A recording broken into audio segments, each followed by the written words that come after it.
You've probably heard of it, the Gen Z aandolen. And it was much more than just a tremor. It was a full-on societal upheaval. Mm. What we're really looking at here is a fascinating case study. You have this digitally native generation, and they just channeled years of frustration into this powerful movement. A movement that, in the end, forced a prime minister out of office. Exactly. So our sources lay out a really clear story. We're going to dig into the trigger, which seems so minor at first, and then look at the just incredible digital savvy these kids used to organize. And we have to talk about the consequences, the human cost, the political fallout. It was shocking. Okay, so let's start with that trigger, because on paper, it looks so bureaucratic. September 4th, 2025, the Nepali government bans 26 social media platforms. And we're not talking about obscure apps. This is Facebook, WhatsApp, YouTube, Instagram, X. I mean, the absolute core of how people communicate. The official reason from the government was pretty simple: non-compliance. These big tech companies hadn't registered under some new regulations. Sounds almost reasonable, right? To an outsider, maybe. Yeah. But that is absolutely not how the youth in Nepal saw it. And this is what's so interesting about modern dissent. You know, how fast an administrative rule can be seen as an act of pure authoritarianism. Right. So if the government is saying it's just regulations, why did young Nepalese immediately jump to this is censorship? Because for them, it was. They already felt like they were being silenced. So this wasn't about checking a box for big tech. For them, it was the ruling class trying to pull the plug on the very last place they could voice their frustration. It was a weapon aimed directly at them. Precisely. Their main channels of communication were being turned against them. So the ban didn't really create the anger. It was more like pouring gasoline on a fire that was already burning. A massive fire, yes. So what were those deep underlying issues? What was driving this disillusionment? The sources are all very clear on this. The frustration was built on just profound disappointment with the system. You're talking about deep systemic corruption, massive economic inequality, and a political class that just seemed totally out of touch, completely unresponsive. You have this huge population of smart, educated young people looking around and seeing absolutely no future for themselves. Because the game feels rigged from the start. Completely rigged. And that feeling needed a symbol. It needed a name. And the movement found one almost instantly, didn't it? With this hashtag, this trend, Nepo kids. Yes, Nepo kids or Nepo babies. That phrase just exploded. It became the perfect, simple, viral shorthand for everything that was wrong. It was a direct shot at the children of the political elite. What made that symbol so powerful? What did young people see in that term? They saw the contrast in their own lives. I mean, here they are, struggling to find a decent job, dealing with inflation, while they see the kids of politicians living these incredibly privileged lives. Getting top positions not based on merit, but on who their father is? Exactly. It's the visual of generational injustice. It was so potent because basically every single young person who felt stuck could relate to it. It just hit home. Okay, so that sets the stage for the protests. But here's the part that's just mind-blowing. The government bans the main tools for organizing: Facebook, X, Instagram. How does a massive leaderless movement even get off the ground with that kind of digital blackout? This is really the heart of the aandolen, and it just shows you how resilient this generation is. I mean, first, the fact that it was decentralized was actually its greatest strength. No single leader to arrest, no party headquarters to shut down. Right, it moves like a swarm.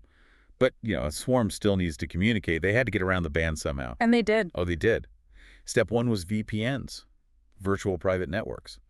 Immediately, young people started using VPNs to basically tunnel through the government's firewall and get back onto the blocked platforms. So they could at least get the word out that something was happening. Exactly. But you can't really plan complex logistics for thousands of protesters on a public platform that you know is being watched. They needed a secure base of operations. And the sources point to a really surprising place. Not Telegram, not Signal, but something else entirely. They used a tool the government probably wrote off as, well, just for fun. They used Discord. The gaming app. The gaming app. It was brilliant because Discord lets you create these private community servers. And those servers became the tactical headquarters for the whole movement. Why Discord, though? Why was that better than something like WhatsApp? Because a Discord server is built for large-scale organization. You can have dedicated channels, you know, one for logistics, another for media outreach, another for real-time security updates from the street, and it's all hidden behind a private server invite. It was flying completely under the government's radar at first. Okay, so they have the secure communications hub, but here's the big problem.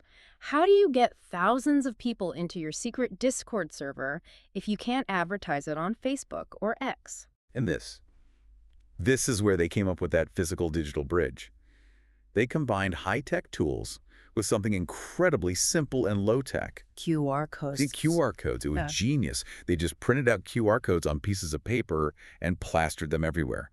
Bus stops, college campuses, lamp posts. Places their target audience would definitely see them. Exactly. You just walk up, scan the code with your phone, and boom, you get a direct instant invite link to the planning server.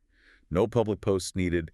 It was a complete end run around the entire censorship system. That is just, it's tactically brilliant. And you started seeing specific groups like the NGO Hami Nepal helping to organize this. Yeah, and you could see the focus from the very beginning. The hashtags that were spreading through these back channels were so specific.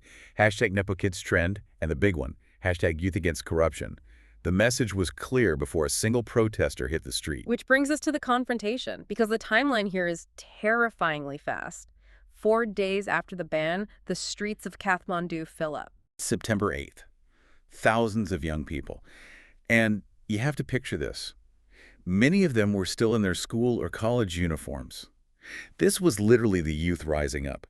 They gathered at Medakar Mandala and started marching toward Parliament. And the mood turned pretty quickly. Instantly. It started peacefully, but the second they hit the police barricades, the clashes began.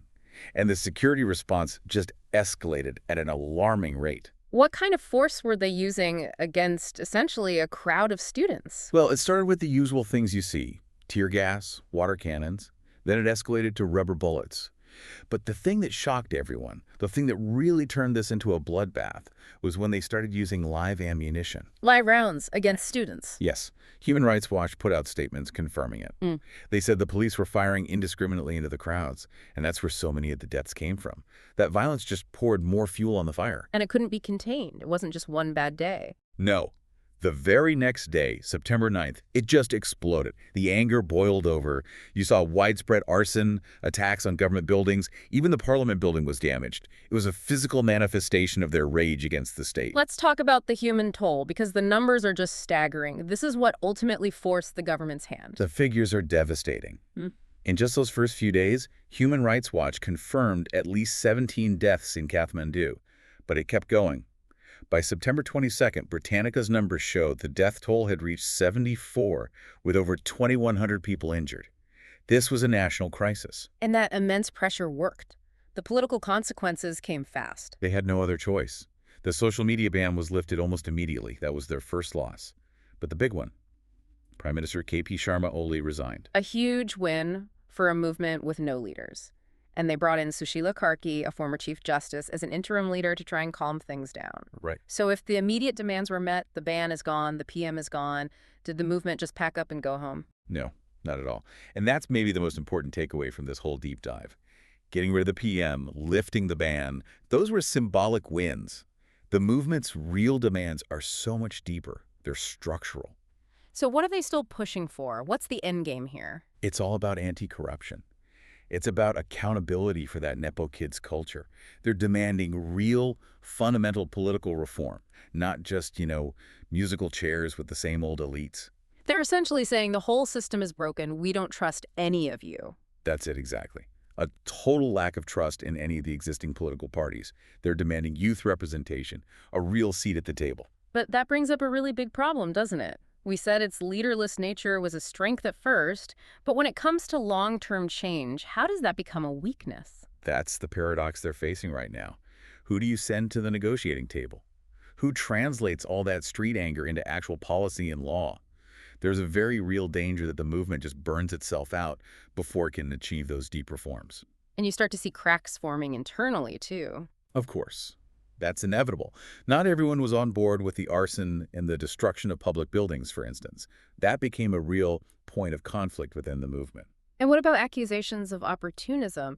When there's no leader, anyone can try to become the face of the movement. Absolutely. People like Sudan Gurung from Hami Nepal, who got a lot of media attention. He faced criticism from others who felt he might be using the movement for his own personal gain rather than for the collective goal. And then there's the biggest fear in any revolution, right? That the old guard is just waiting in the wings. The fear of co-option is constant. The activists are all talking about it, that the same elites they just kicked out are just waiting for the energy to die down so they can swoop back in, maybe with some new promises, and restore the exact same broken system. So if we pull back and look at this from a global perspective, what makes the Gen Z aandolen so significant?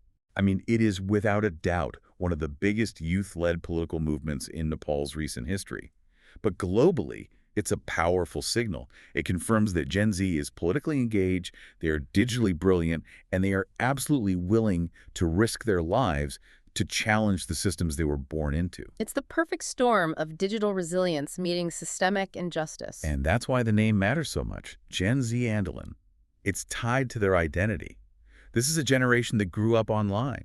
Their primary way of life was attacked, and they responded by turning something like Discord into a revolutionary tool. They just don't trust the old ways of doing things. So what does this mean for the future of governance? Not just in Nepal, but everywhere. We've just seen a whole new playbook for political action get written in real time. And that really